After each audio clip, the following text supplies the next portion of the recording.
मित्रों, आज हम आरक्षण पर बात करेंगे, जो कि अंग्रेजों के समय से ही भारत में चला आ रहा है। जब संविधान का निर्माण हो रहा था, संविधान सभा की बैठकें हो रही थी, उस समय भी आरक्षण का मुद्दा उठा था। तब स्वयं B.R. अम्बेडकर ने इसका विरोध किया था, जिनको आजकल भगवान बना दिया गया है, जबकि वो साधारण से साधारण मानव थे। उनका एकेडमिक रिकॉर्ड अच्छा नहीं था, बहुत अच्छे डिवीजन में पास नहीं हुए कभी भी, और ड्राफ्ट समिति के एक मेंबर थे मात्र। लेकिन उनको इस तरह से बढ़ा चढ़ा कर पेश किया जाता है जैसे संविधान का निर्माण ही नहीं किया। तो फिलहाल बात मैं आरक्षण की कर रहा हूँ। उन्होंने कहा था कि बैसाखी अच्छी नहीं होती, चाहे वो सोने की ही क्यों ना हो, लेकिन ये बैसाखी दी गई। उन्होंने इस मुद्दे पर यह भी कहा था कि ये परमानेंट नहीं होना चाहिए, ज़्यादा से ज़्यादा 10 सालों के लिए होना चाहिए। तो संविधान में 10 साल के लिए आरक्षण की व्यवस्था की गई, वो भी सिर्फ SC/ST के लिए। बाद में राजनीति दूषित होने लगी। 1967 के लगभग कांग्रेस का ह्रास होने लगा। कई स्टेट्स में, कई राज्यों में कांग्रेस की सरकारें चली गई और विपक्ष की सरकारें बनने लगी। उसी समय जो समाजवादी थे, उन्होंने मांग की थी कि जिसकी जितनी हिस्सेदारी उतनी उसकी भागीदारी, मतलब कि जनसंख्या में जितनी जिसकी हिस्सेदारी हो उतनी उसको आरक्षण दिया जाए। मंडल कमीशन का निर्माण हुआ, फिर मंडल कमीशन की रिपोर्ट आई और VP सिंह ने पिछड़ों को भी आरक्षण दे दिया।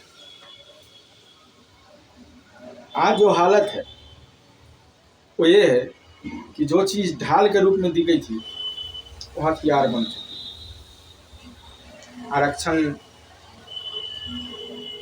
तो इसलिए दिया गया कि समाज में जो असमानता है उसे दूर किया जाए, लेकिन आज वो सामान्य वर्ग को सताने का साधन बन गया। और आज जो स्थिति है उससे तो डर लगता है कि होना हो आरक्षण 100% तक चला जाएगा, मतलब कि टोटल सीटें ही आरक्षित हो जाएंगी भविष्य में, और सामान्य वर्ग के लिए कुछ भी नहीं बचेगा, एक भी सीट खाली नहीं बचेगी।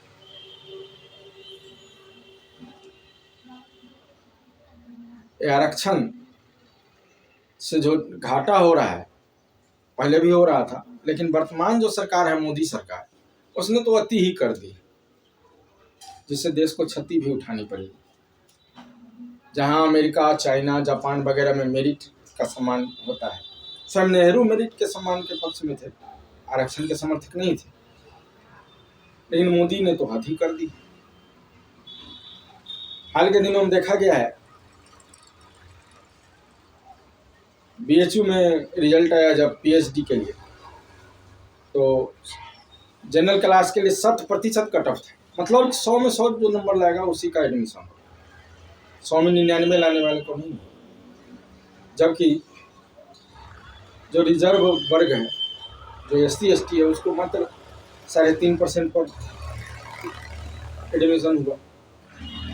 इसी तरह से नीट के एग्जाम में हमने देखा कि -40 नंबर लाने वालों का भी एडमिशन, मतलब कि जो बच्चा जाएगा एग्जाम देने, वो सिर्फ खाली कॉपी जमा करके चला है तो भी टॉपर हो जाएगा, अपने वर्ग में तो टॉपर हो ही जाएगा, फिर वो डॉक्टर करेगा क्या? उसे कौन इलाज कराएगा? अभी मैंने देखा कि राजस्थान के भरतपुर का मामला है कि 5% पर टीचर बहाल कर दिया गया, जिसको 5% नंबर आया था।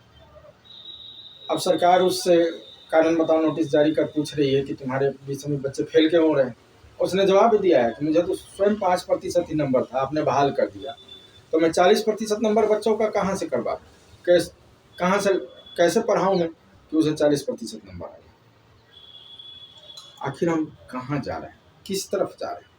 जुडिशरी में आरक्षण कर दिया गया है, और तमिलनाडु में तो स्थिति ऐसी है कि 97% जो आरक्षित क्लास है, 97% तक जजों की संख्या हो गई उस पर से। OBC, SC ST। मोदी ने एक और भी गलत काम किया है कि ओबीसी को SC ST के समान कर दिया।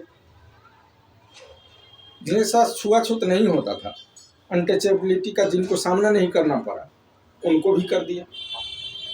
जबकि आन मान शान में वो जनरल क्लास से आगे हैं। न संपत्ति की कमी है उनके पास, न पैसे की कमी है। फिर डिप्रेस्ड कैसे हो गए, दलित कहाँ से हो गए? पता नहीं मोदी सरकार चाहती क्या है। इतना तो तय है कि जनरल क्लास को सोचना पड़ेगा, विकल्प तलाशने होंगे और कोई उपाय नहीं है। धन्यवाद।